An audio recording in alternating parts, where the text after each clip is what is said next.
I gotta have some surface area to work with. That's why I gotta do jiu-jitsu. I gotta do this early. Go to the mats in this heat, man. I'll drop like 2 pounds. Yeah. Well, is jiu-jitsu the one that you're on the ground mostly? Yeah. Or like you try to get him on the ground? You try to get him on the ground. And we went out to dinner, and my friend Miguel was there, and I was like, "Hey, let me see your hand." And I just grabbed his wrist and started squeezing it. He was like, "What the fuck, bro? I gotta play tomorrow." And I was like, "That's what jiu-jitsu is, bro. Like I could strangle you with just one hand." What is up, brother? Yo, what's up? Sammy Ramirez, right? Am I saying that right? Ramirez, yeah. Ramirez. Ramirez. From the Charro Beans podcast. How you doing, bro? I'm good, man. I'm just chilling on this very hot day in Texas. As it you is. can tell. What is up with Texas and humidity, bro? It's just a thing. It's like a sauna. Like I want to have a sauna in my house, but I fuck it. I just go to the backyard. Yeah. Oh, you can get burned. You can get a straight up tan in the back if you wanted to. That's just kind of how it is here in Texas. But what sucks is that you can't stay out there long because of mosquitoes. The mosquitoes are scary, bro. Yeah, they're like thick. They're that big. I saw one the other day. I'm like, is that a mosquito? Yeah. I'm getting the fucking side, man. They're like Texas-sized engineered some shit. Lab grown. Yeah. Wuhan lab mosquitoes and shit. Yeah. It's kind of rough, but I mean. Call Dr. Fauci. I'm used to it by now. You know, it's whatever. Like, that's just Texas. It's not bad. I prefer the humidity, actually, as opposed to, like, you know, I'm from Arizona. That shit sucks. Dry Arizona. heat. Dry heat. The debate's over, bro. Like, you guys lost. Like, who's the worst heat? I mean, I don't. That's the kind of thing I wouldn't want to win either. You don't want to win that contest, bro. Like that, you know. It was really hot the other day, and I walked outside to get the mail. Yeah. And I didn't put on the slippers. I'm just walking outside on the concrete, and I'm like, this ain't hot.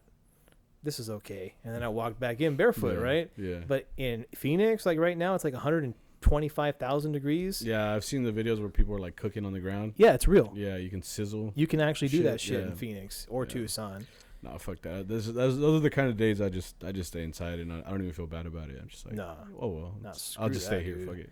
Yeah, what about playing gigs out here? Like, I'm still fairly new. I've played some tocadas. Yeah, it's not comfortable at all. This last week specifically, we went to Oklahoma, and we were out there for like 3 hours outside. They had like a wedding. No, it was a quinceañera outside.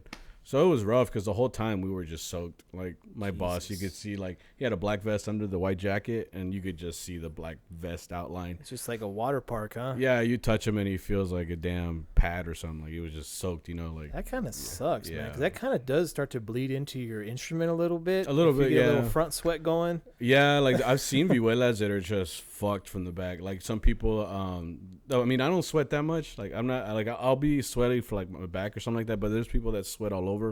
And I've seen vihuelas, specifically one that where like on the hump part, someone had like sweated through the traje for years and years. The finish was all gone. The finish was gone. The wood had even thinned out. It's all moldy. Yeah, yeah. And I was actually selling a vihuela to him, and he told me he was looking for one because that was his Morales that he liked. Y quién sabe qué. So he wanted one just to work with, like, because this one's going to give out eventually. Because you could just see, like, there was like a divot in the wood from so many years of sweat. And I mean, I've never gone that hard, you know what I mean? That's pretty hard in the paint, bro. Like, yeah, damn, yeah. Like, how exactly. many hours of chamba are you doing to put that kind of wear into it's your just vihuela? it's just like years and years, you know. So I just kind of look at it like, well, I never went that hard, and if I did, at that point, I'd have to put like a trapo or something.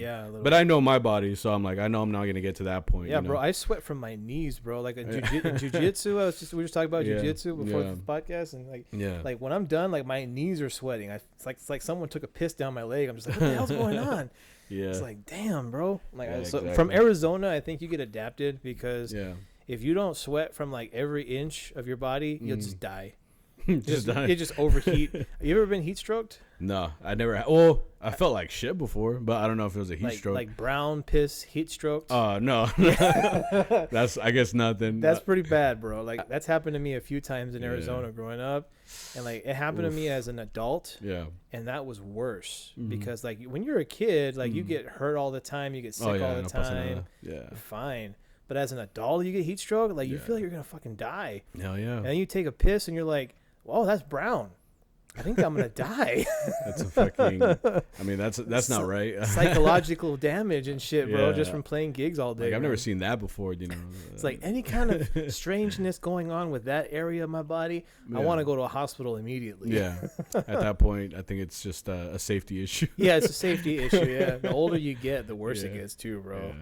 That's not fun. Thanks for coming out, bro. Yeah, no problem, dude. I wanted to talk about this, and from folks watching my channel, if you guys watch Charro Beans, badass podcast, you guys have been going at it about a year now. Yeah, a year now. We're taking a little bit of a break, but we'll be back right now. So it's kind of funny because I just told you I was like yesterday. Usually we do the podcast, so yeah, like today's like your editing day. Yeah, and posting. Yeah, and shit. Today would be like hectic making all these edits and stuff and posting it, but like.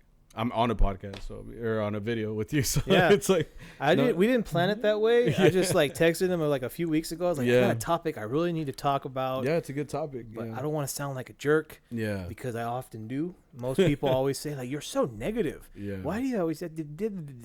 Oh fuck! All right. Well, let's have a nice person on. I wouldn't say nice. But, I mean, who's done this before? Yeah, because that's kind of the key. Like, there's so much to buying and selling instruments. In a classical world, everybody kind of knows what the levels are, like what the expectations are. They're very high, right? But for a mariachi world, for what we do, I mean, there's really no, it's kind of all over the place. Yeah, like I always used to tell people, I was like, there's morales and then there's everything else. Yeah, and prices vary, accordingly. Yeah, it's like depending on who in the Morales family made it, when it was made, who played it, who bought it, who sold it, how, sometimes you see instruments get sold 5 or 6 times. Yeah. Oh, yeah. And you're like, I've seen that guitar before. I've seen that vihuela before. And like, yeah, that's the one. So someone bought it and sold it, bought it, sold it, bought it, sold it. It's like that vihuela has been bought and paid for like 6 times, bro. Yeah. From the original factory, They're still making instruments. To this day, yeah. They're still bringing them out.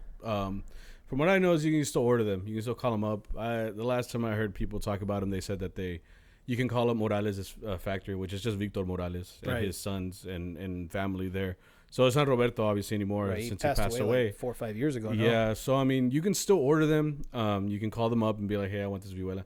I don't know how long they'll take right now. I heard that they were backed up. But I mean, I always hear that. There's always like a story of a backlist of like 2 or 3 years, and then you see someone that just got there. It's like, how the fuck did you jump to the line? Yeah, I mean, there's no real timetable on getting them. And then even if you ask, I remember back then when I've only ordered one time from Morales, specifically Roberto Morales. It was back when I was like, this is like 2013, so I was probably like 18 years old. I think I literally just called them, and they said, yeah, we can make it. We'll have it done in like a month or 2 months. Damn. And I was like, badass, but 2 months really turned into like freaking 4 or 5 months, I remember just constantly calling. And this is back then before all this social media. Yeah, so you can't hit them up. You couldn't hit them up, like on Facebook. You couldn't hit them up on Instagram. You can't. The only way I could hit them up is calling to Mexico, and then even then our phone plan didn't have the call to Mexico thing. Right, so you had to get a calling card. Yeah, you get one from the little tiendita. Go down to the mercado. Yeah, it's like, shit, dude. So I was there constant, and like each one only lasts like 30 minutes or an hour, whatever it is that those calling cards cost. Used to last, so I would have to call him, and then no entraba, so the guy wouldn't answer. Damn. And then I would ask him, hey, so what's up with the vihuela? And he's like, who are you? And I'm like, what is Sammy? I sent you guys money, damn it. Yeah. So like I remember just like constantly being on their ass, like, hey, like I was a kid too, so at the same time, like I think I paid, looking back, I think I paid $900, and that was with shipping for a custom vihuela. Like it was like everything that I wanted on it, like specifically I ordered it to my liking, and with the case and shipping. So that's $900 overall. Like that's what it cost. So at that point though, like $900 is a lot of money for an 18-year-old. Especially since I didn't have my parents, help me or anything. Like I was just making like little money. That does help. Yeah. I was making little money like in the gigs I was playing in. I mean, at this time I wasn't playing in a consistent mariachi or anything. So you're not like banking like $500 every weekend from the chamba. If I made $500, it's because we did something extra or something. Like I think I made like had to give a happy mariachi ending. Yeah, or some shit like that. Like But no, I made like tops $80 a week or something like that. So I would like use the scraps from that and like throw it at this vihuela. So it took a lot to get that first one. Damn. Yeah, and before that, I mean, I was just using little rinky-dink vihuelas. I mean, anything I could get my hands on. Hey, you like my friend, I would call him, hey, I have this gig. Like, you think you can let me borrow yours? And it was like this little, it had no marca, so it was, I don't know who the fuck made it, but it was this random-ass vihuela. And it was the only one I could find, so that's what I would use to gig with. Like, there was no resources back then, you know? They had nothing. No, and I'm a little older than you, and I remember that where it was like, if you could find someone selling it secondhand, that was the way to do it because there was no telling when you would get one. You'd get one. This is like back in 2007. Oh, okay, so it was before. Yeah, way before. And it was even harder back then because if you wanted to get, because it was like super... It was really popular. Yeah. From like 2003 all the way to like about the time you started coming up, like buying and selling stuff, you had no idea what you were going to get. Oh yeah. Roberto was still making instruments, and so like you had to wait in line. Yeah. Like he would sign his Don Roberto Morales. And you're like, fuck, I really want one of those. Yeah. And kind of at the time, the father, he was kind of like picking and choosing whatever he wanted to do. Yeah, that's what I heard so too. Like, if you were a friend of his, or if you were a student of one of his compañeros, you'd get your shit. And then the other, the other thing that sucked too, because around the time I was getting one, I would hear of people that would just go over there. Yeah. And they would just like, they would go to his factory and they'd be like, oh, pues ahí tengo... Yeah, you know, I have 4. These are already made or whatever, and they would just buy them. People, yeah, yeah, and they would just buy them and be like, well, if you want, I'll just buy them here now. That's why back in the day, like I never made it to Guadalajara, but I wanted to go. Yeah, I wanted to go too. Because if I went with like the group I was playing with at the time was Mariachi Herencia del Cuco Decir. Okay. So I don't know if you ever knew about Cuco. He's a violin player. Really famous guy. He was like one of the original camperos back in like the 60s. I probably know him de vista, but I'm not good with names. My nana called him like the Mexican Lucky Charm because he has kind of like almost like a Lucky Charm like persona to him. Okay. And he's real thin, real skinny, and like real like, you know, really very well composed person, right? And like, so she I think she had a crush on him. He was one of those guys. You know, he was like, if Juan Gabriel was straight, like that's what kind of he would remind you of, right? Like really like attractive personality, right? Yeah. But like I wanted to go because he was friends with Roberto. Oh, okay. And so he could get whatever he could get patos vihuelas from if he wanted to. Yeah. He used to say he had a vihuela and a guitarrón set, and he used to tell me, he's like, me robaron de Pato. And I was like, he's like, what do you mean you stole this from Pato? He's like, this was made for Pato, but when I went to go see Roberto, he sold it to me. Yeah. I was like, oh shit. It's like, this is badass. That was a thing, dude. It was like that. But like by the time you started coming up, it was changing because you were starting to get like these backlists, these waiting times. You know, Roberto really wasn't picking favorites anymore. They were just building shit in mass. Yeah, well after that, from what I don't got the facts, but I just go off of what people told me. I mean, the earlier ones, obviously Roberto was making them. He was making them himself, or at least he had an input of everything that was being built. And I'm pretty sure mine was built only by Victor Morales and his family. The henchmen, right? Yeah, and I mean they've been making them for years anyway. You know what I mean? They make them the same. Yeah, they make them the same. I mean, if you look at the ones from like 2013 and the ones from like probably around your time, 2007 or whatever, they look identical. They're little things that in every single vihuela this is perfect. You bring that up because these two, these are not Roberto's. These are Rubens. Yeah. But if you look at them, you're like, they're almost identical. Almost. That's a brand new one, the green one, and that's one I bought in 2007. Yeah. It's like they're almost the same shit. Yeah. They sound almost the same. Yeah. It's crazy. It's right? and yeah, depending on, I mean, I've bought so many vihuelas that there are times that they're not dated. There are times that they're not they just have a label in them. They just have the label, but that's the thing. If you look at each vihuela and you've owned enough of them, you start to find like trends. So you can kind of tell. Like recently, I just got one, and that one doesn't have a Don on it, so that means it's an earlier one. Because later on, they started putting Don Roberto Morales. They had to distinguish the ones that he touched versus the ones he didn't touch. Yeah, and then some of them are dated. Other ones have like the whole date, like el 3 de marzo of 2004 or whatever. And then you start changing the label. The label starts to change a little bit. I think the earliest one that I have is one that doesn't even have a phone number on there yet. So that means that they didn't have a number. Shop. Yeah. That means you could just go over there and be like, hey, can I get one of these? I've had two of those. Yeah. That had that old label in them. Yeah. From way back, like I'm guessing the 70s. Right. Where there isn't even really a etiquette there. It's crazy. And those instruments are so light. Yeah. But they're so inconsistent. I mean, he was still figuring it out. Yeah, from one to another, no two were similar. And you look at Rubens, like I said. Yeah, he started making. I mean, I've owned a couple Rubens. They're all the same, and you can pretty much tell, right? Yeah. And it's cool because I mean, the more that you own these instruments, you get a sense of how much they've changed throughout the years. Like you said, the early ones. From what I heard, he was making furniture. It's God's guess what you got, man. He was making furniture, and then he's like, I'm gonna start making guitars and arpas and guitarrones and stuff. And at that point, like he didn't like everybody. We all fuck up in the beginning, so we all have like a different way of making shit. Different ways of inlays. Yeah. Like different bridge designs, different headstocks. Yeah. And like, whoa, like you almost think they're fake. In a way, yeah. If it wasn't for that sticker, or if someone were to take off that sticker, I wouldn't think it's a Morales. Like, especially the one that I have that's super old. It's got like the fattest head. Yeah. The what's it called? El brazo. So where you play, you put your fingers around there. That part isn't even perfectly straight. So it's not like, or perfectly round. Sorry. Yeah. It's almost like, chopped. It's like it's got like a triangle shape to it. So you can feel that middle part on your hand. Yeah. It's very inconsistent. So you look at it, and then you look at one for obviously like maybe a couple years back, or even the most recent ones. They look so different. So different. But like, which one would you demand more? For me? Yeah. Like, I mean, everybody. Do you want an older one that's like, oh shit, that's an older one, or do you want like a brand new one that's like factory fit? They've got their design down. It's funny because it's funny because like, when I came up, like I got that first Roberto, and I loved it. It was super high, and I actually sent it to Zombie in California. He took it to Tijuana, and he got it fixed for me, so it lowered the action a little bit. Super Sevillano. Yeah, he took it to Sevillano.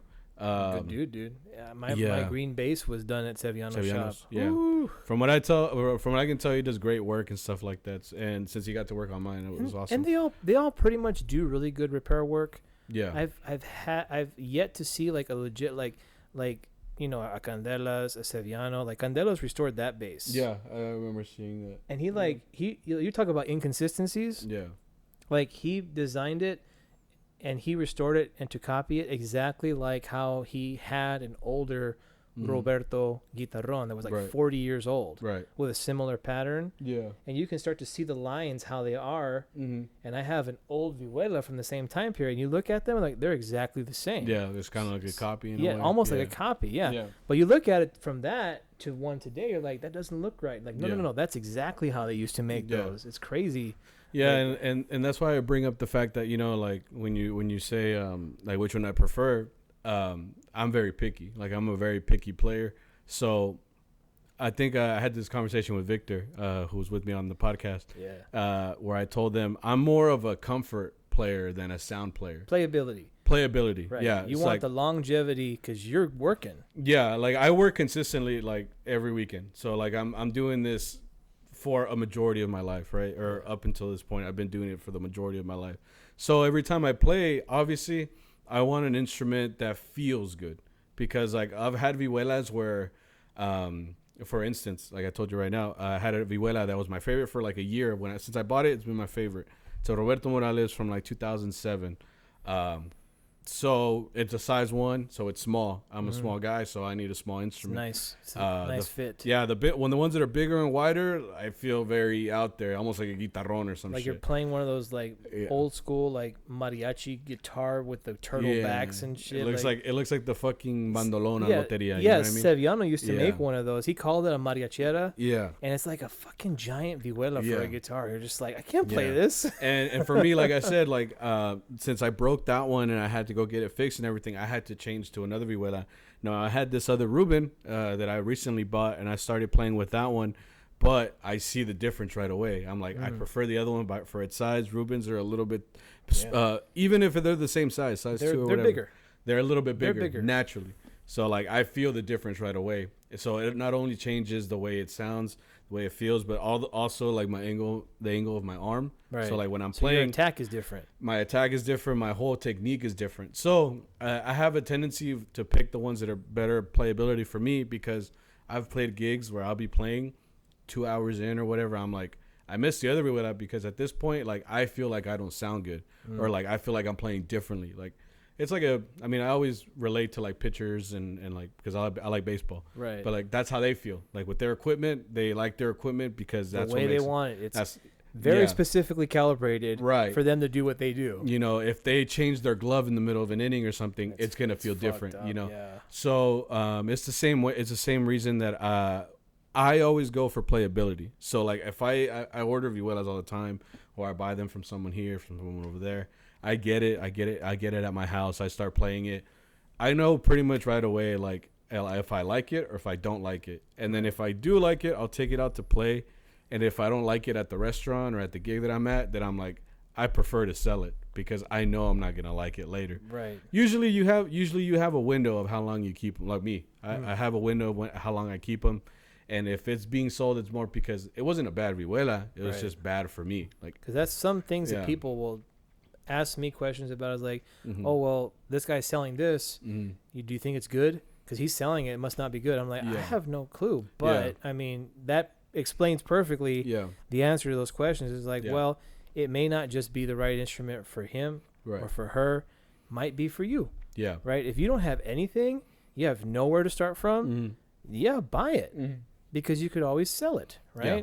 It's not like it's not a pyramid scheme, right? We're not, you can exchange these vihuelas back and forth. It's like I've said, I've seen the same instrument bought and sold 5 or 6 different times. And it's like, that's not a scheme. That's just, that has value, retains value, right? So I always come at these things from kind of like we both went to college.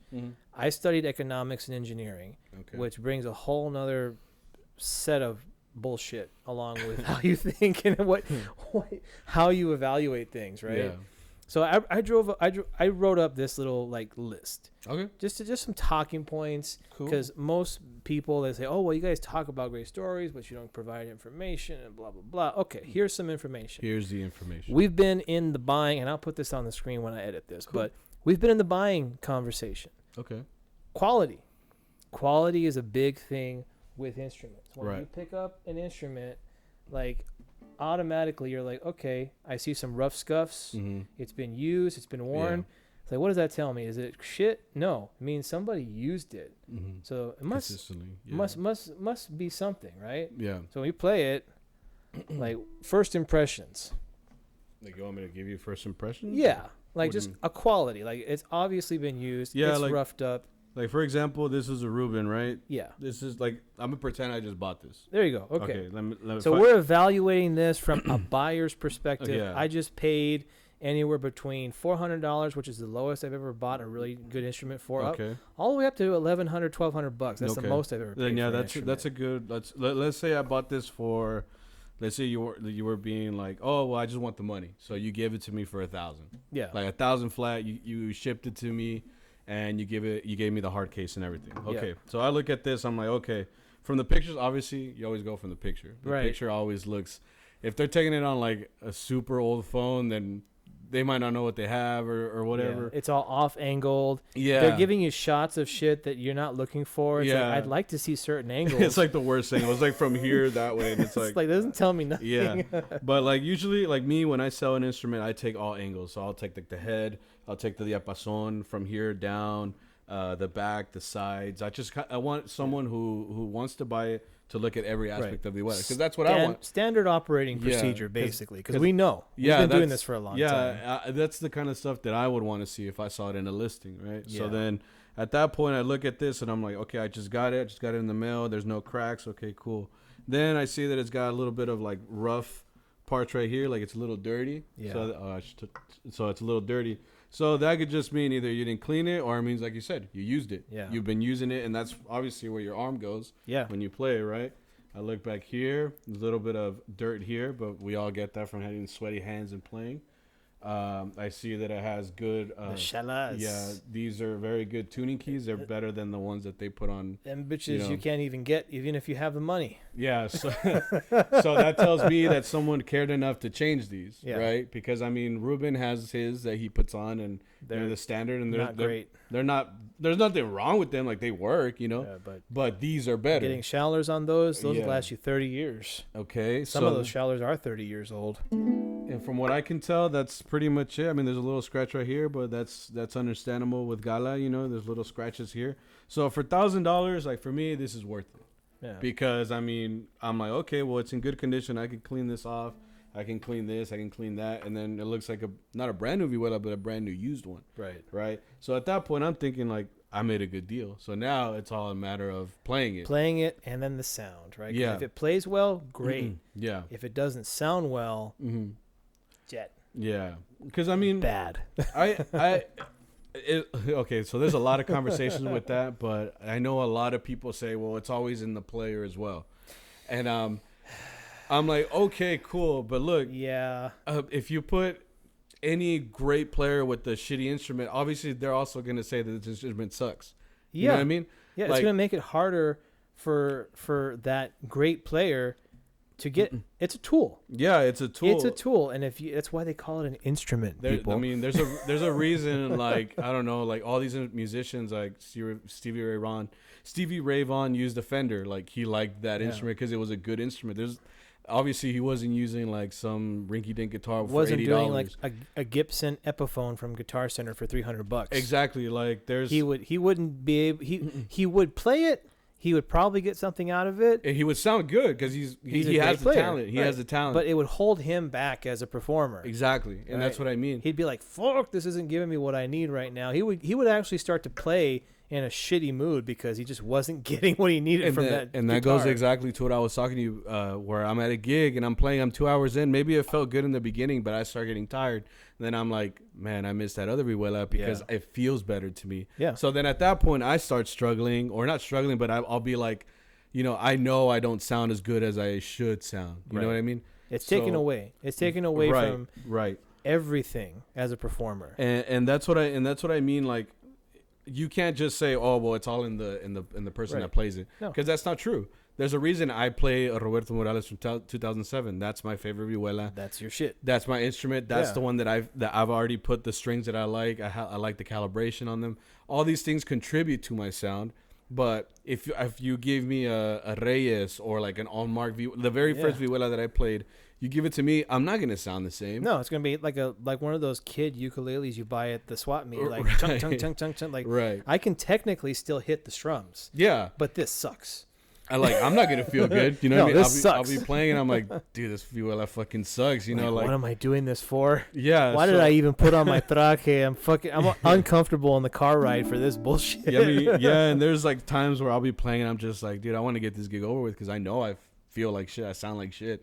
And they might not feel like that because they'll be like, oh, you sound good or whatever. Sounds great. And I'm like, maybe I do, but I don't feel it. You know what I mean? So that's why usually like, if I got this vihuela, I'm like, good deal, $1,000, cool. I got it up right to my house. And if it's playable for you, and then I take it to a gig. I take it to like a couple gigs. I'll take it for a weekend, and at the end of the weekend, I can pretty much tell how I feel about it, like how I feel about it. Because at that point, like I've had this rule for a couple of years now, but it's like I have a favorite set of strings as well. Like I always use these specific type of strings. And if I put them on this vihuela and they don't sound good with my favorite type of strings, it's dead. Because I'm not gonna, how much it costs to like constantly be buying different sets of strings. Because some people tell me like, oh, well, they'll sound good with these strings if you mix them with these strings and then you put on this tension. I'm like, that's too much work, dog. Like, that's really a pain in the ass. Yeah, like, I've done that whole build me a set thing.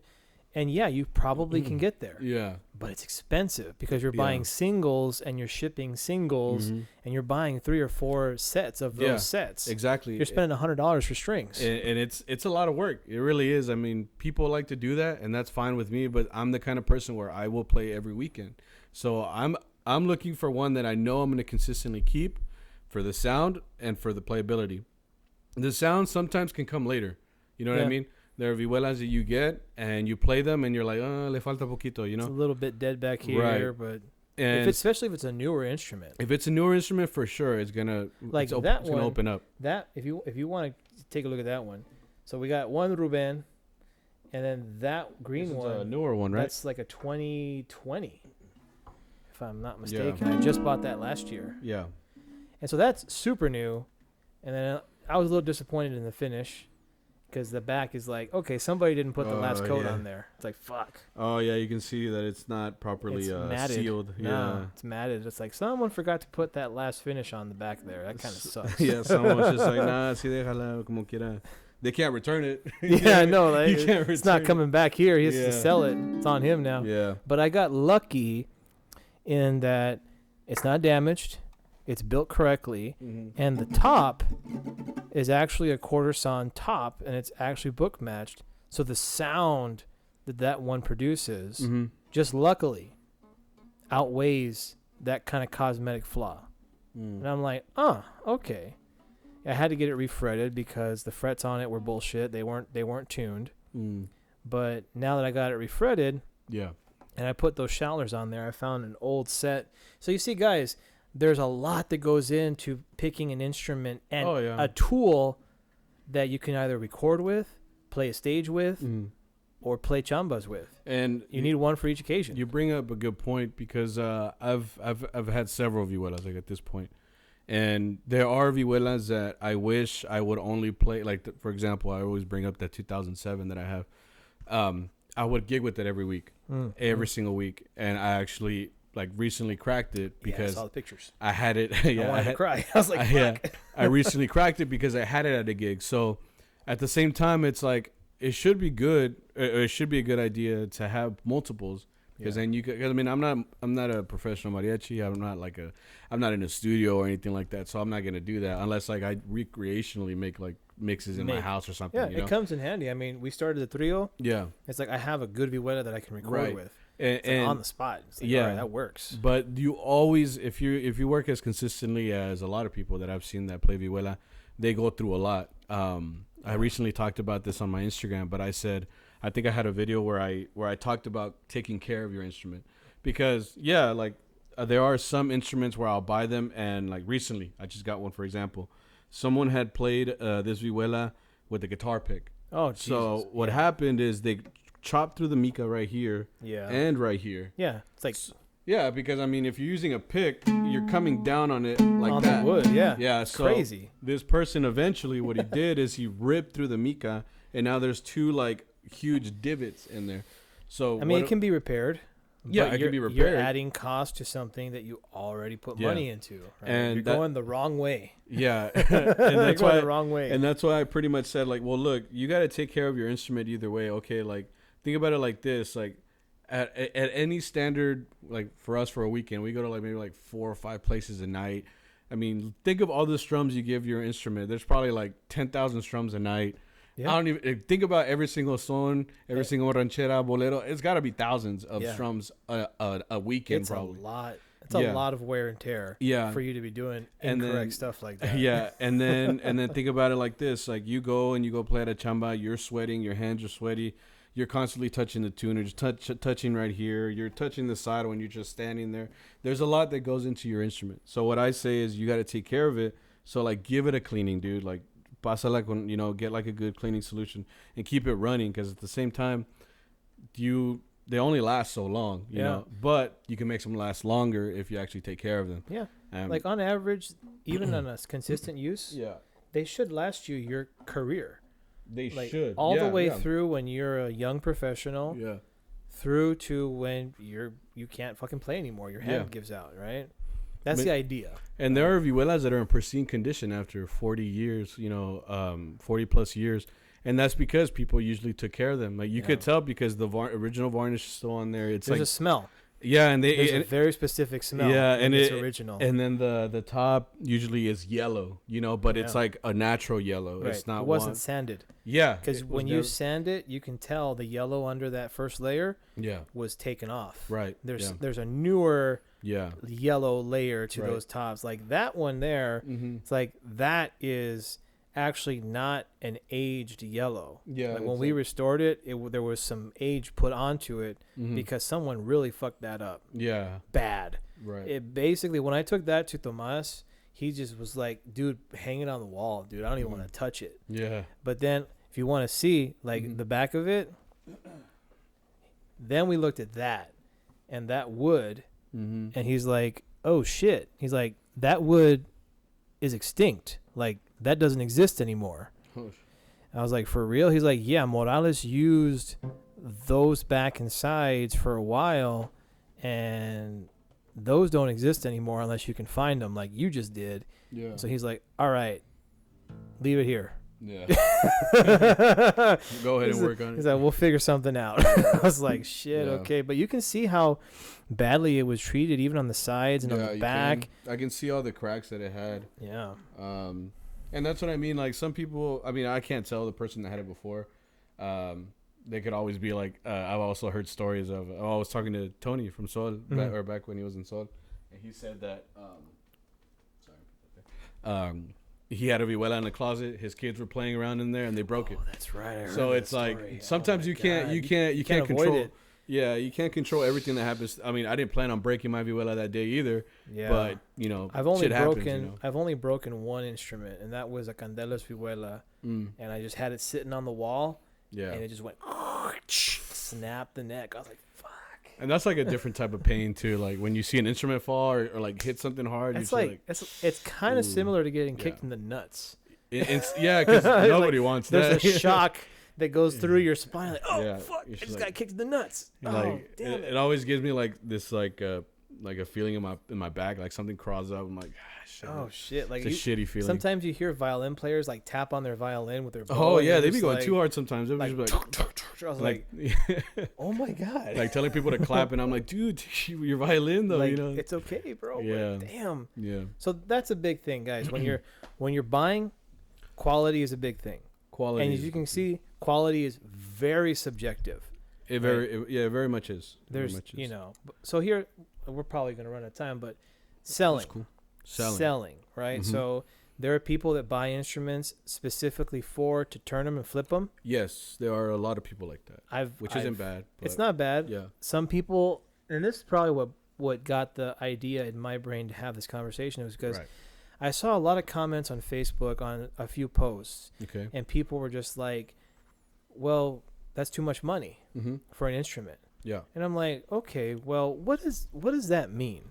Does that mean that you still want that instrument, but just the price is too high? Okay. So what does that mean? You're not going to buy it. Mm-hmm. So naturally what's going to happen is if that person doesn't sell the instrument, they're going to have to lower the price. Yeah. But I saw some comments and it was getting kind of dirty. It was like that you shouldn't be allowed to even offer it at a higher price. Like there's a little bit of that idea of, well, I want the instrument, I have the demand for it, but I don't have the money for it even at any price, right? Okay. Like I want a deal. Like give me a deal. Okay. And I'm just like, well, fuck, dude. I mean, are you friends? Do you buy a lot of stuff from this person? Yeah. Are you a well-known musician? It's like, how do you get the discount friend price? The thing you just said right now kind of gets me like, well, what? Because it's like, how do we get to this part of the transaction? It's funny because you say that where people are like, oh, that's too much money, and if they don't even have enough money to cover like the cheaper price, then you shouldn't be buying one in the first place. You know what I mean? It's like ideally you would want to find something like what we do. Mm-hmm. I have found some badass shit in the wild for like almost no money. Yeah. I've done that several times where I've like a old Roberto Vihuela size 1, almost brand new, and the people that were selling it, they really didn't know what it was. They looked it up on Google or eBay and they had a price tag of like $800 or $900. Right. And I talked them all the way down to $400. Okay. And I got it. Yeah. Hard shell case and everything, right? Yeah. Now, when I tell that story, some people have two reactions. They're like, that's badass, great deal. Some people, I've had occasional responses of, oh, you stole from them. I was like, no, I didn't. They're selling something they have no understanding of. And I was able to talk them into selling it to me because I do know what I'm talking about. Yeah. Now, if they had that in that shop for $900 for a long time, they were never going to sell it for that price. That's not me taking advantage of them. That's me negotiating because they don't have to sell it to me. I'm not robbing them at gunpoint. Yeah, you know. I mean, they agreed to the $400. $400. They wanted it out of their store. That means that they were happy with whatever it is that they got. Whatever they can get for it. If you were the one that had the information of what it was, I mean, I look at it. I mean, I'm very much like I love buying used shit. So like I like going to the pulga. Yeah. I like looking for stuff that that's you find random shit there sometimes. You're like, damn man, that's going to my house. Yeah. So obviously, like they always have an asking price. That's their given right to be like I'm asking, for example, $900. Right. But if you, I think when you told that story, I had been there like 1 year, right, or something. Yeah, it was there a year. And then you went back. I went back and it was still there. And it was still there. So that means that they were maybe someone else that was a mariachi. Maybe I was walking through there and I saw it, and maybe I would have bought it for maybe a less price too. Yeah. But it just happens that you were there, and a whole year later it was still there. Yeah. So that means that they were never going to sell it unless someone like me or another mariachi player walked in there. Yeah. So at that point they agreed to $400. So I mean, you didn't really take advantage of the situation. Well, in some way you did because I mean you got it for cheaper. Knowledge, right? Yeah, but at the same time they weren't going to sell it. They weren't going to sell it at the price that they wanted it at either way. So now, I mean, could I sell it for $1,000? Yeah. Yeah. Because like tomorrow. Yeah. Right? Because I mean, here's the thing that I always like do with all my instruments. I never say that I buy them for profit because there are people, like I said, there are people that they flip them. They literally find them like I see them all the time where it's like I'll see them listed on Facebook Marketplace in like fucking, I don't know, middle of nowhere Mexico, like Michoacan or some shit. And that same vihuela shows up a couple weeks later in the States where someone is now like they're selling it for pesos. So obviously the dollar amount is going to be a lot less. You got like maybe what 4 or 5 at most. Yeah, something. I mean, that's going to be like for them. I don't know the conversion rate, but it's something 1,000 pesos, right? It's but what they do in Mexico too, is they add zeros to prices down there, right? So like if you're buying in pesos, it's like 1,000 pesos, and if you're buying $100 for the same shit, it's still $100 for the same shit. Oh, I don't know about that. Sometimes people are kind of wise to, like if you go to a more tourist place, you go to like a grocery store, right? It's like buying $100 worth of beer is still $100 worth of beer, but it's like 10,000 pesos. Yeah. And you're like, well, it's still just $100 worth of beer. Yeah. Because some people they have knowledge, they know, right? But if they sell you $10,000 worth of beer for $100, that's a different story, right? Because I try to buy tequila down there, and I'm like, ooh, that bottle in the States is like $100 bucks, right? Yeah. But they'll have it listed for 1,000 pesos or 10,000 pesos. Like, well, that's a fucking $100 bottle. Yeah, it's the same shit. It's the same shit, So I've just from experience, I've seen them that I usually don't buy them from Mexico because I don't know if I'm gonna give it to this dude Juan and he's not gonna sell it. I don't trust it. There's no way for me to go to fucking Michoacan and be like, hey yo, like, where's my shit, bro? Yeah, exactly. At least if he's in Cali, I can track him down, or like New Mexico or something. Like, usually I don't take that much of a risk and buy them from Mexico directly, but I'm saying like someone will, and someone eventually brings it to the States and they sell it for the going rate on a vihuela right now in like good condition is like 1,200 and above. About 12, yeah. Yeah, that's the price that I've been seeing consistently, and that's just from me buying instruments all the time. And there are people that say $1,200 for, like, Morales is still making them and selling them for $9. What did we just talk about? Yeah, how long? Go hit them up, bro. You're gonna wait for 2 years at $900. And that's the thing too. I've also heard that Morales charges more now because he knows how much people are selling them for, even used here. His primary customer base is in the United States, not in Mexico. For sure. Yeah, Mariachi's future is here. Yeah, that's really something that Sol de Mexico was talking about. Like the future of mariachi isn't in Mexico. Yeah, it's in the United States. No, it's true. I mean, if you look at the way that it's been, I mean, but the United States has progressed greatly, not just in groups and all that, but in musicianship. Yeah. So like education. All these, the kids are getting educated from like a 6th, 7th grade, even younger. Yeah, they're better at 7th grade than we were by the time we were seniors. Exactly. Like, so I mean, the future you can say that is changing drastically here in the United States for mariachi, and if that's the case, it's like you said. I mean, someone can call Roberto's Morales' his factory, which, like I said, it's just gonna be his sons at this point, and they can get a vihuela. But who knows when you get that vihuela? Who knows if they sell it to some dude that just goes over there and is like, hey, this one's almost done. You want it? Yeah, I'll give you. They'd rather take the money right then and there. You already paid. And then guess what? You're gonna have to wait even longer. So I don't have as much experience on buying one new for that reason, because like I don't want to wait 4 years or whatever the fuck. So you're going to have to track them down. Yeah. Or you're going to have to pay that guy who does go down to the shop. Yeah. Who can go, has a passport, you know, can speak the language, can get in with people and bring them shits back. And guess what? You're going to pay a premium for all that time and travel, right? And usually that's the reason from what I've seen, usually that is the reason. I mean, you got to be reasonable as well as a buyer. So you have to think, okay, well, they probably did have to drive all the way. I know a lot of people that go to Tijuana. They get it like made or whatever. They ship it to Tijuana. A lot of people in Cali. Right, they can just drive across. They drive across like it's nothing. Easy, right? Pick it up and then bring it right back. And then they make their profit that way. But you got to think about it like that, too. I mean, they got to spend gas. Yeah. They have to, pay to get across the bridge, And nobody, they didn't just wake up one day with those connections. They had to build those relationships with those people. Right? Exactly. Yeah. So that doesn't just come for nothing. Yeah. Usually you build a relationship with a builder by buying their shit. Yeah. You got to take some risks. You got to put some fucking money on the table and say, all right, I'll buy more. Yeah. Are you cool with me selling if I buy? And like, yeah, fuck, we don't care. We get paid as long as you're not, talking bad about us. If you're promoting our brand, if we're going to continue to buy and sell and build, fuck yeah, do whatever you want. It's yours. I mean, like I said, like people, and it's not even a Morales only brand. I mean, people buy like the ones that are unbranded or from other makers. And some other makers are stepping up their game. Yeah. I mean, Mora is a pretty good brand. And what they're doing is they're making them, to be in competition with Morales, which is not bad, They're actually like outperforming Morales in certain instances. In like, wait time, I would say yes. I mean, you could probably order.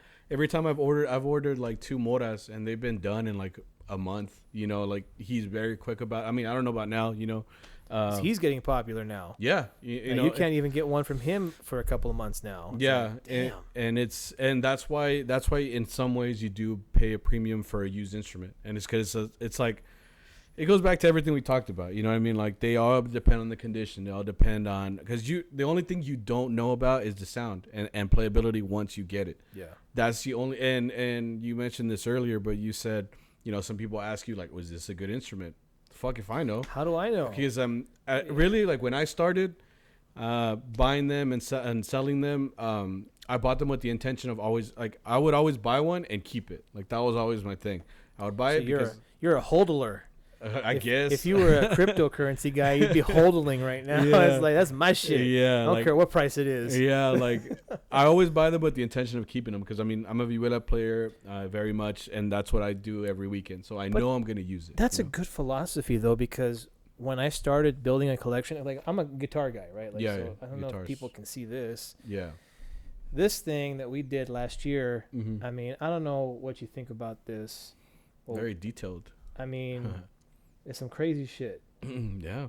I think I have bought 3 guitars directly from the Candela shop. Okay. And I've probably bought and sold anywhere between 10 and 12 used secondhand from his great uncle, his father, and from him. Okay. So it's a lot of time getting to know the brand, right? And so it's the same thing with these, but this type of thing crosses genres. There's a classical guitar. Yeah. Flamenco guitar, and then you have mariachi. It's like it gets even deeper into guitars, and this is what I've been mostly getting calls about. Is people say, well, how can you pay $4,000 for a guitar from mariachi? Yeah. It's like, well, it depends. How do you pay $2,000 for basically a Mexican ukulele? Yeah. It depends, right?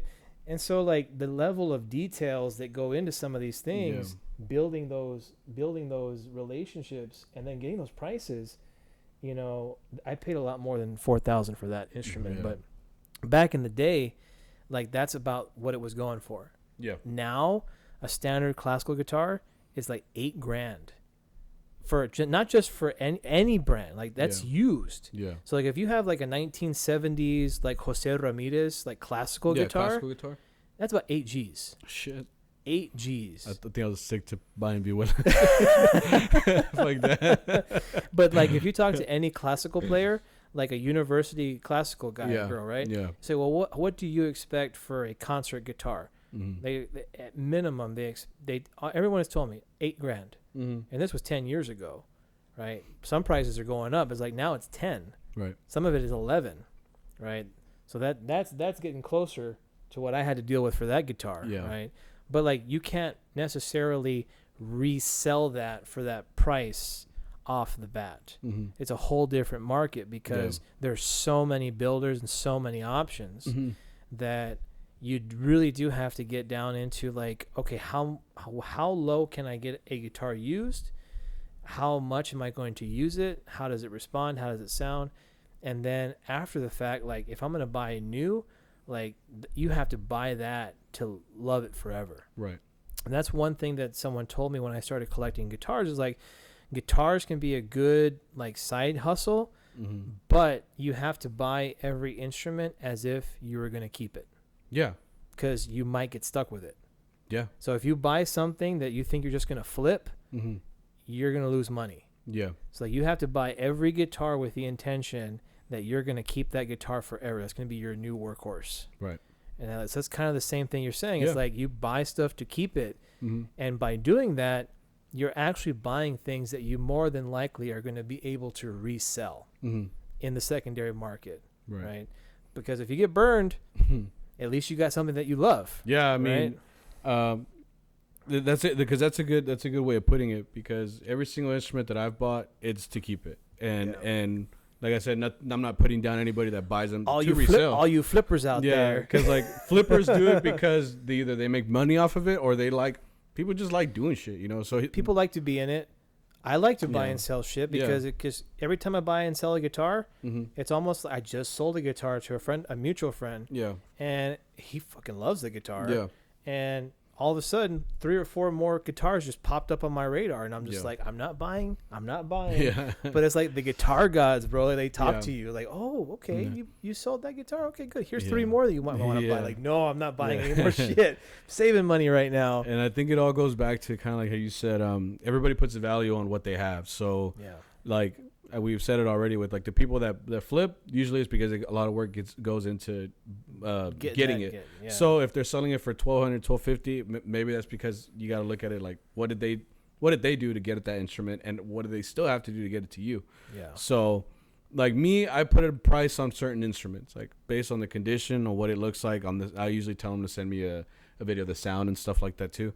But obviously I'm not going to buy something if it's not worth it to me. Right. Like, so like the people are telling you, is this a good instrument? Well, I don't know. If it's worth it to you, then go ahead and buy it. Like I've made that decision a long time ago. Like if you really want something, you're going to end up buying it. Yeah. There's no way around it. Yeah. Like, this guitar was a 10-year dream.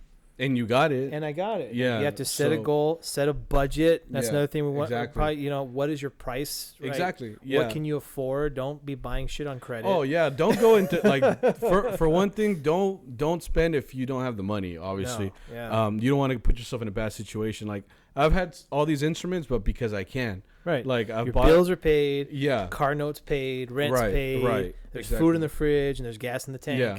I mean, the only bad thing is sometimes my wife looks at me like crazy, like, you bought another one. And I'm like, another one? It's like, darling, I make money off of you sometimes. And then I gotta be like, no, look, it's because of this reason, and look at it, just look at it. So then I gotta explain. See, I have the separate problem. It's like my wife is like, you're thinking about selling that? Yeah. I'm like, well, kinda. She's like, you're not selling that. Yeah. I'm just like, well, like a friend of mine wants to buy it for the full price. It's like, you're gonna have to buy a whole nother one and replace it. I'm like, okay, I won't sell it. Yeah. And it's funny because like my wife says that stuff, but then at the end she's like, all right, well, I mean, it's your money, because she has her own money, I have my own money, so it's not like I gotta ask her, she don't have to ask me. You do your thing, I do my thing. So then I'm like, okay, well, if I felt like I really wanted to buy this, or if it was a good opportunity to buy it, I'm gonna do it. I bought vihuelas just because I'm like, it's a good deal. To be honest, it's a good deal. I might as well have it. And there's always, like I said, there's always a chance that I'm gonna keep it, and this might be my next favorite vihuela. Right. So at that point, I'll keep it. But if I bought it with the intention of selling it, and then later on someone's like, no, fuck that vihuela, that fucking sucks, so I'm not gonna buy it. You get burned. Then I'm just like, well, damn, now I'm out $1,000, $1,100 or whatever. I gotta look at that every day, a constant reminder that I was greedy, and that it's just a money pit because it's just sitting there. Especially like if I didn't like it, I'm not gonna take it every weekend. I'm not gonna take it to the gigs. It's like I might take that to a gig if I know it's gonna be outside and it's raining. Yeah, like one that you don't care about. Yeah, I don't give a fuck about that. Yeah, because there are times where I'll be playing a gig and I'm playing like my best vihuela and I'm like, fuck, like it's fucking raining out here. Especially like, in Dallas Fort Worth, man. It rains every 2 days. Man. Yeah, it's been raining. Yeah, global warming or some shit. But it's been raining here. I don't know why. But for sure that's something you always have to consider because obviously at the end of the day, like you're gonna buy something if you want to, and obviously buy it if you can afford it. But really, the only way to truly know if that instrument is good is buying it.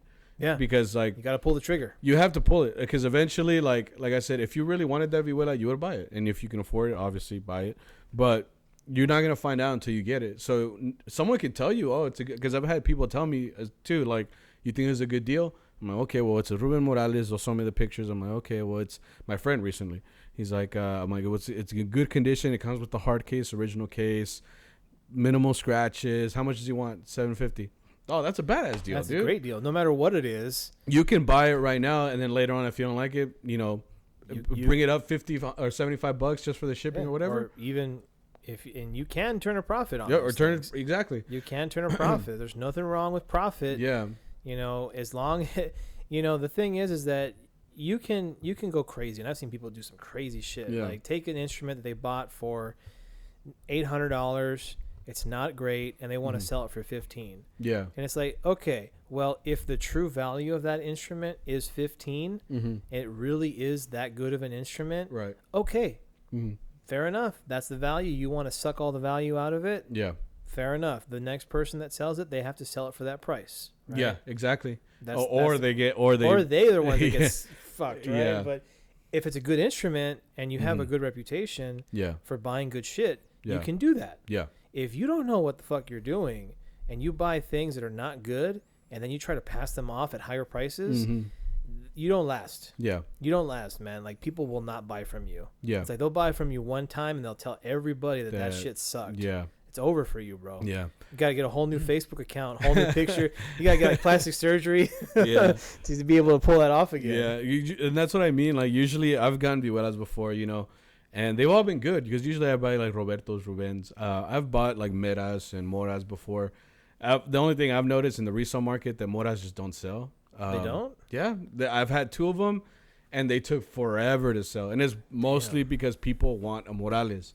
Because, I mean, that's the reputation they have. It's like Rolex, bro. Like, I'm starting to get into like the watch scene. The watch game and shit. Like, I don't know what it is, but like, I'm starting to get like an itch. Because after I bought this guitar, like, I don't want to buy any more guitars. Yeah. Like, when you get your unicorn, you're just like yeah, I'm good. Like, I'm good, man. Like, I don't need to be getting some side anymore. Like, I got mine right here, dude. This is good. Yeah. This is good. I'm happy. And so I started saying, like, well, fuck, what am I gonna do now? It's like, so then I saw like a Rolex. And there's a very particular Rolex that I want to get. Yeah. It's more on the engineering side, like a tribute to engineers, because this watch was actually made in the 50s and 60s when engineers needed a mechanical watch that wouldn't get fucked up by magnetic fields. Oh, I see. Yeah. So I posted a picture of it on my Instagram because I found one at a jeweler. Oh shit! And I posted that shit, and I was like, oh man, that looks good on my wrist, bro. I imagine playing gigs with that sucker rocking on it, and it's like, see, my fantasy is that I'll be playing a trio gig somewhere in like some higher society, high-end place. And someone like, oh, it's a Rolex, very nice. Yeah, okay. Hey, what's your name, bro? Like, yeah, all right, let's do something. Right? Like, that's my fantasy, right? Because it happens, bro. I mean, it happens with vihuelas too. I mean, how many times have you heard, oh, it's Morales? Yeah. You know what I mean? Exactly. You'll be playing at a place, you think nobody's there, and then someone comes up. I mean, I've had it happen before. It's Morales. It's like, I'm like, oh, yeah. And he's like, oh, está bien bonita. And de qué año? You know, and how much, right? Yeah, and they start asking.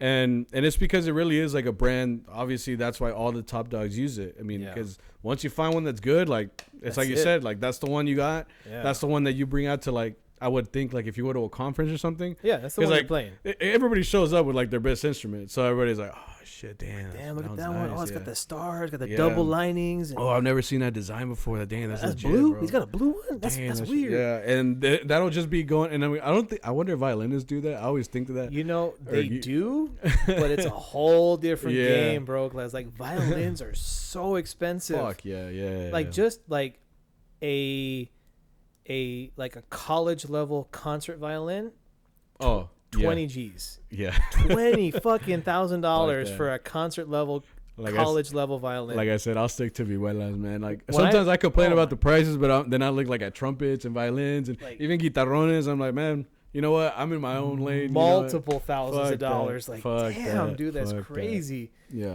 So that does happen. Yeah. Oh man. So okay, we talk about some of the like everything on this checklist. We basically talked about a lot of information, hopefully for people who ask these questions to say, "Oh yeah, what do I do?" Price gouging. Look, if you can't afford it or if it's too high, then just walk away. Yeah, because just walk away. I've learned a couple of times now that if it's not worth it for me, then it's just best not to buy it. Because I think I'll be straight up. The most expensive vihuela I ever bought was $1,100. Mm-hmm. That's the most expensive I went. That's this one right here. Yeah, I paid $1,100 from a dude in L.A. Yeah, well, mine was either $1,100 or $1,150. But point is, like, when that first green Morales that I told you about that I bought from Roberto, I bought it for $900. Yeah, that's right. And guess what? I sold it later on, a couple years later, because I was dumb, for $850. Oh shit! You took a loss on it. So I took a loss on it, and when I was selling it, that was an expensive price because before that I had bought Almond Moraleses for $600, $700. Like I was buying them for like cheap prices, and that's what people were telling me their prices. Secondary prices. I didn't bring it down at all, and it felt like some years later, like it just jumped. It just jumped to over $1,000. Yeah. So for me, it wasn't as worth it because I was like, man, I sold my favorite vihuela for $850. Like, and I look at it like now I'll be buying them for $1,000, $900, $1,100. I have a similar story, bro. Yeah. Like, my first Candelas guitar, it was one of the mariachi guitars that he made when he made his first like official mariachi guitar that he sold to Chuy Hernandez. Oh, okay. Back in like 2004. Yeah. Like 2004. And I bought one that year, and he made two more. So he made a first set. Chewy bought one. Another famous guy bought another one. Whoever else bought one at the conference that year. So he sold out, right? Yeah. And then he made two more that year. One was spruce, one was cedar. They were both like vino colored. Oh, okay. And I bought it for I think $1,200. Oh shit! Can you imagine buying a Candelas for $1,200? That's cheap. Yeah, I was gonna say I thought you were gonna say like a higher price, but that's not bad. Yeah. Can you imagine $1,200 for a badass cedar guitar for mariachi, right? I played that shit for maybe 7 years. Like that was my main instrument. Yeah. And by the time I was getting out of college, maybe even longer, almost 8 years, went all through all high school and college. I sold it to a student for $850. Fuck, that's rough. He still has that guitar to this day. Oh, that's good at least. And you know what I mean? That's like his fucking holy grail, bro. Like he won't touch it. Yeah, that's it. That's good. At least you know where it is. Like I know where mine is exactly too, my vihuela, but I know I'm not getting it back. You're never getting it back. I know. He had the nerve to go to Candelas' shop, show it to him, and tell him how much he paid for it. And he knew it was mine. He built it for me. He's like, he sold it to you for that much? Yeah. He asked me about it. I was like, you know what? He was a student. He had a fucking shoebox for a guitar. So I just felt bad for him. I was in college. I needed money. I needed to pay rent. You were like, take it, bro. And usually that's how those stories go. I've heard something like that before, where it's like, oh well, I needed money, or tener que pagar renta. You got to. I think the time I bought one for $700, the guy said, well, yeah, my car recently fucked up, and like I didn't want to sell it, but I have to. So I'm like, I gotta either sell my guitar, my vihuela, or I can't drive. Yeah, and so that's why. I mean, that's one of the vihuelas I actually kept too. My little brother uses that one. It's like this old green Morales Roberto. And at least I kept it, you know what I mean? But like I said, like the most I ever spent was $1,100, and that's because I saw the value in that one. Do you think the prices will continue to go up even after this COVID bullshit? I think the numbers will always go up, like no matter what. Because in reality, like if they were at once $800, $850, and it's only been less than 10 years. Yeah, I was gonna say it's gonna go up. Yeah. I mean, because we didn't even really talk about guitarrones, but guitarrones be costing like a used car nowadays. Yeah, like $3,500. Yeah, and it's a guitarron. I won't take less than maybe $3,000 for a bass. And and that's not because an old one, maybe a newer one. Maybe a newer one. It's like that's not too bad because newer ones are like, shoddy at best. Yeah, I think guitarrones are better when they're older for sure. But an old aged one. Yeah. I ain't taking less than 35. And that's the thing. Like, you put that price because that's what you value it at. You know how it sounds. You know how it plays. And then someone can come over here and play and like, this fucking bass sucks. I'm not playing it. All right. Boys, let's have a shot. Yeah. You can go fuck yourself. Yeah. I mean, at that point, if they don't want to pay your price, they'll walk away. And that's exactly what you have to do as a buyer. But there are people that will pay them prices. Yeah. I mean, it happens all the time. Over that. I know a couple of people that messaged me and they're like, I paid 25. I paid 35. Mm-hmm. I was like, fuck. And then I've seen people that pay 4 for a bass. Fuck. That was like a unicorn. Oh, it was like It was like someone bought it in the 80s. It was supposed to be their main instrument, and then they just fucking quit mariachi. Yeah, left it there. And then they died, and their grandson is selling it. Yeah. And it's like, damn, dude. Yeah. Like, that's not bad. I'll pay $400 for like a 40-year-old like legendary instrument. Yeah. Like, why not? Yeah. And like it all goes back to the same thing. Like if you can afford it, you think it's worth it, buy it. Because you never know, it might be your favorite instruments once you get it. It might be your holy grail, something you pass down. Exactly. So there's a lot of things to factor, but the only way to really know is once you obviously buy it. Like it goes back to pulling the trigger. Like I wouldn't have known. Yeah, and it's funny because that instrument that I told you that I spent $1,100 on, the most expensive one I bought is that red one that I cracked. Oh, and it's my favorite one, and it's my favorite instrument, right? Oh man. So yeah. At the time when I was negotiating for it, I was like, fuck, like that's a lot of money, dude. $1,100. Like I was just like, and I kept negotiating. I was like, what about like $950, $975? They're like, nope. They were firm, but at the same time, I knew I wanted it. Right. And I was like, if I really want it, then I'm not gonna stop. Then I was like, you know what? Gonna pay for it. Here you go. Yeah. And it ended up being my favorite vihuela. So I mean, it all goes back to if you value the instrument, you think that if you can afford it, fucking buy it. Because some people value it, but they don't have the budget. Yeah. And they want you to come down to their budget. And you're like, I'd like to. So that kind of leaves me last two things. Okay. We've been talking about an hour. Sammy, I really appreciate you coming out here. Yeah, no problem. But these last two things are like fucking like kicks in the dick. Like annoying things when I hear them. I'm just like, I don't even want to talk to this person anymore. Okay. So the first one, and you've probably come across this, can I make payments and get the instrument? Can I like do $50 like, every year? Okay. And it's like, what the fuck is this layaway? It's like, go to Walmart for that. I've done payments, I think, a couple times. And the only time I do payments is obviously if I know that person, I have to trust that person. Like big time. Yeah, because okay, so you're my brother-in-law or something? Yeah, like, so I've done it. Then. I've done it a couple times, and usually my policy for that is more like, you have to give me all the money and then I'll give it to you. Because usually I've had to ship them to people, right? Yeah. So I'm not going to ship it to you and you stole me half the instrument, right? So obviously, first of all, I have to trust you. I have to trust that you're going to do the payments. And then the second thing is I have to make sure that you pay me everything and then I'll ship it. Yeah. There was one time that I didn't do that. The guy gave me half. And he was like, come on. It's because like I don't have any other instrument. Like I need to start gigging. And I was hoping I could get it sooner. So I knew the guy. So I was like, all right. So I gave it to him. And luckily, he paid me. But I was shitting bricks. Because I was like, fuck, I think I just fucked myself. Yeah, because I knew him, but he's not like my best friend or anything like that. Mutual acquaintance. He's an acquaintance. And I just said, okay, well, if you're going to do this, like, I need you to pay me the money. Because, like, it wasn't even a Morales. It was like an unmarked vihuela. It was nice, though. And it was good enough to gig with.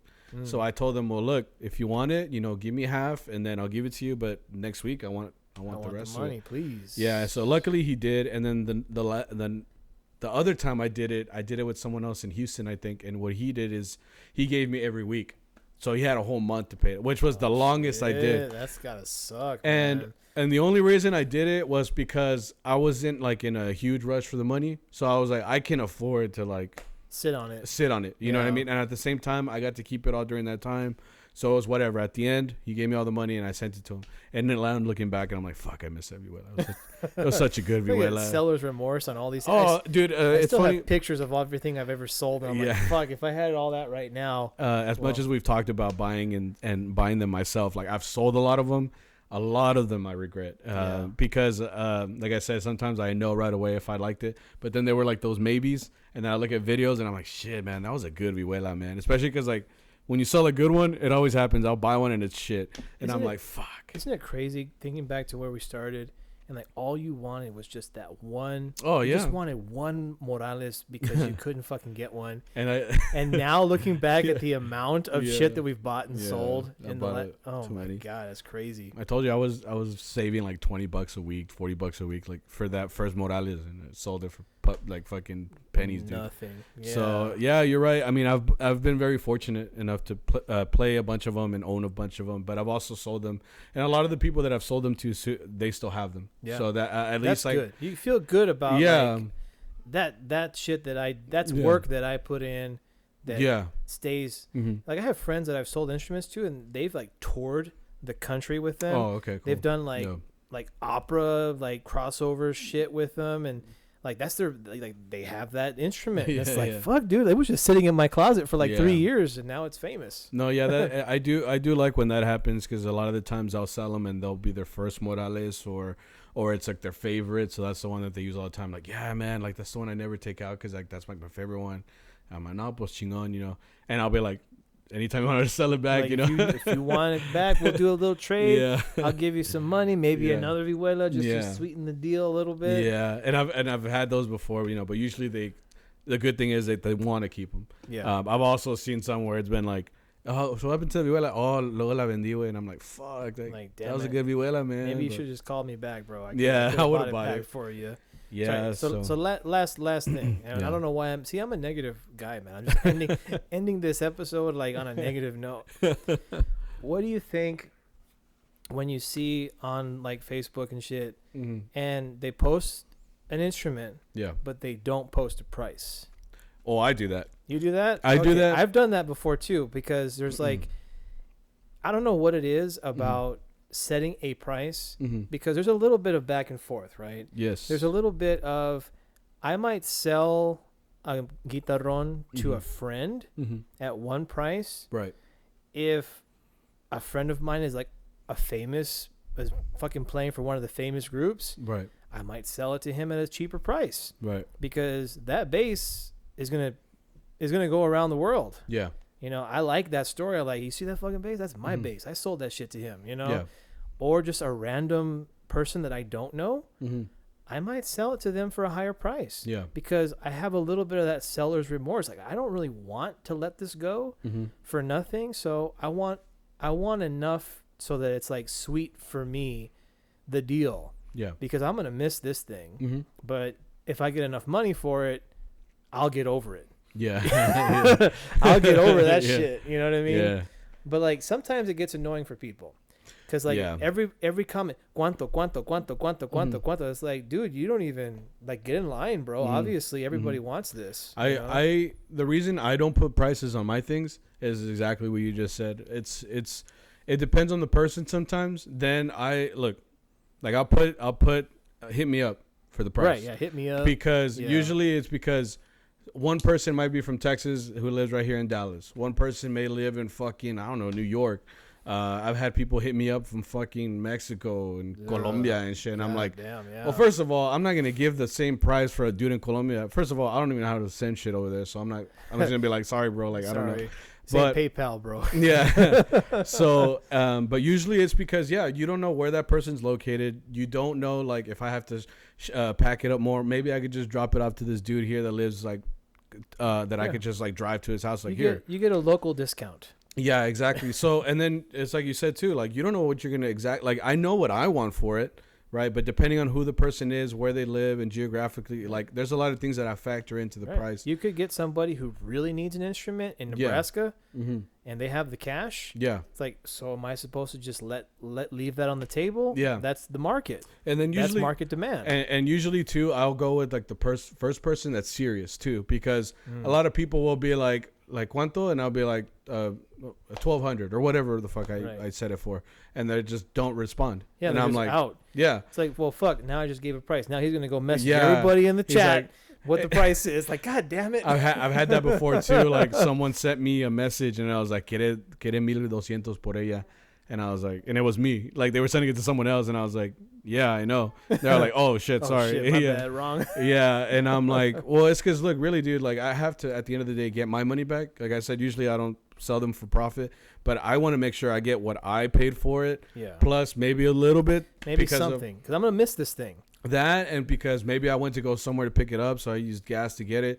So there's a lot of little factors that I factor into. Like, so depending on who asked me, then I'll be like, okay, well, this is what I'm comfortable selling to you specifically to send it here, and everything that I went through to get this instrument. That's how much I feel. A lot of people don't like that shit, and they don't understand all of that went behind it. Yeah, you know, but they'll buy stuff on Amazon, not even realizing that Amazon price discriminates against them based upon their shopping habits. Yeah, like if you look at your Amazon profile for a product, and I look at my Amazon profile for the same product, they're two different prices. Yeah. Because maybe it's something you use a lot, and I've never used it. Oh, so I see what you get a higher price. Yeah. I don't get the higher price. I get the cheaper price. Usually when I've had this before too. I used to. I'm not as crazy, but I was like always putting up some up for sale, and they would be commenting on the very post like they're like, why don't you just put the price? And I'm like, I'm not going to explain everything I just told you in a comment, you know? Comment. I'm like, first of all, when I started playing mariachi. Yeah, he's like, this all started on my first Morales, you know? And that's been a 15-year journey to this point. And usually I'm just thinking like, look, I'm not going to explain it to you. Like, if you're serious about buying it, you're going to let me know. So usually that's why they say cuánto. I go by the first person that comments. I'm like, okay, then that person was the first one. I talk to him. He's not serious. Next person. And whoever is serious, I only talk to that person because I already know that other person. I'll be like, look, I already have it pending. If something happens, I'll let you know. Because if you do put a price on there, you're going to get all those people that said how much hit you up to say, I want it. Now you got to negotiate with a list of people. Exactly. And only one of them is actually going to come through with the money. Exactly. Because 10 of those people are going to say, oh, can I do payments? No, fuck you. Oh, can I do this? This is too expensive. Like, can you do 800? And I'm like, dude, it's for $1,200. Now you're negotiating prices. It's like, God damn. And it's like, that's too much for a Morales. I bought mine for 600. I'm like, okay. Go buy another one for 600. Exactly. Go to that same person that sold you theirs and buy another one from them. Exactly. So that's why I'm like, I'm not trying to explain it to every single person. So that's why I literally just say, hit me up. Yeah. If you're serious about it, like, we'll talk. We'll talk. If you really wanted it, then I would talk to you about it. And because I know that's exactly what I would want as a buyer. Because when I hit someone up, I'm like, ¿cuánto? They say this much. Oh, that's too much for me. I'm sorry. Thanks, but sorry, not my price. Okay. Yeah, like I'll even try to negotiate sometimes. I'll be like, okay, well, you want 1,200?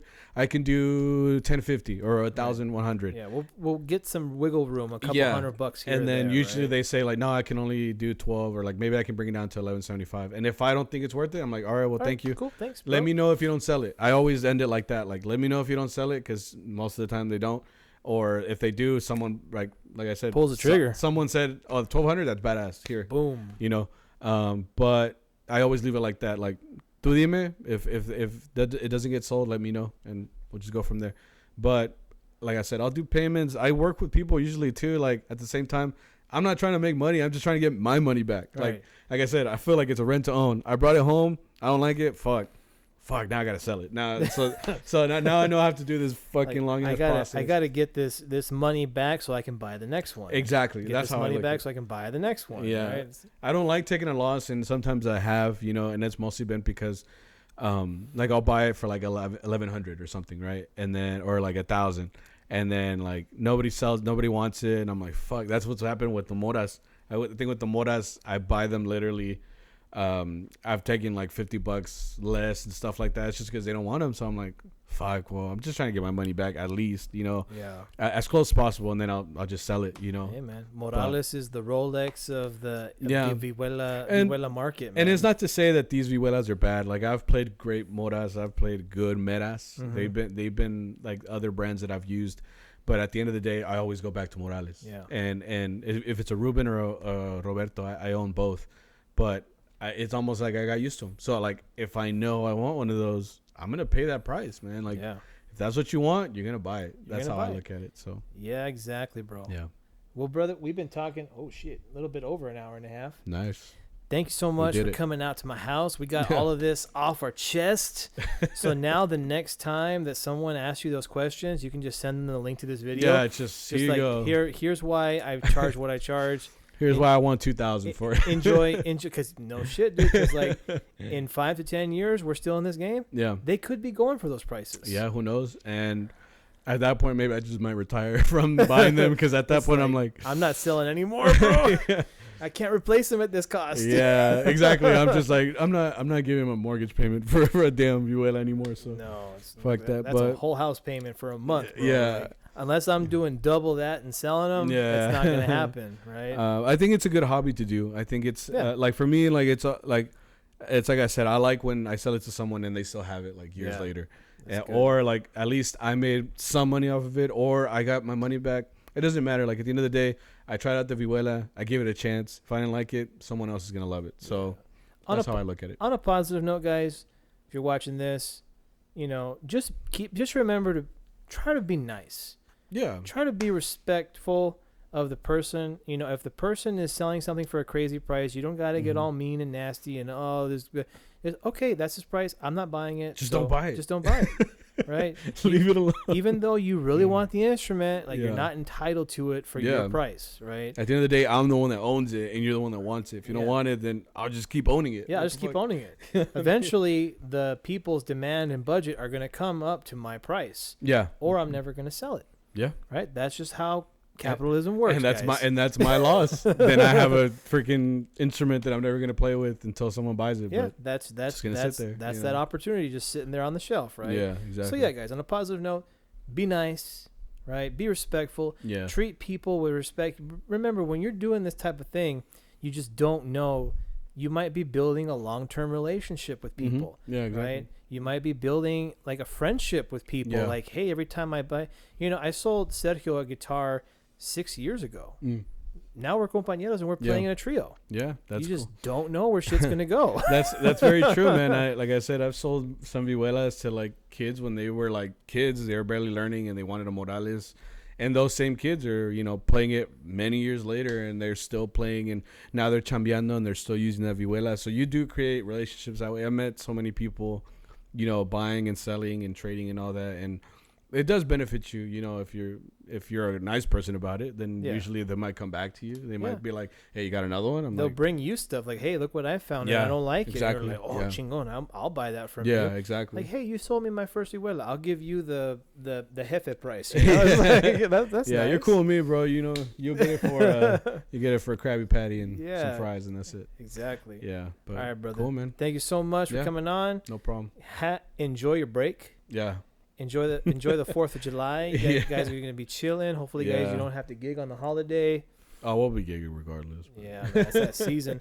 I've actually been turning down some gigs, man, because I'm just like, I'd rather stay home with my newborn. Yeah. That's kind of nicer than being out there in this fucking sweat weather. It's like, that's pretty not bad. Fun, dude.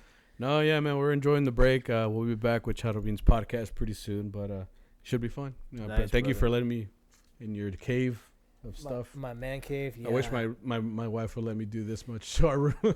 You know what? Just buy her a Gucci bag and or a Louis Vuitton. Just be like, here you go. And then you just have that as leverage. Like, remember that Louis Vuitton? That's real Louis Vuitton. Yeah. You know this man cave? Yeah, this is mine now. Cool. All right, brother. Cool, Take it easy. Thanks for coming out, and everybody on my channel. Thanks for watching. And we'll be putting out more videos, hopefully. Yeah, for sure. Later. All right, later, guys.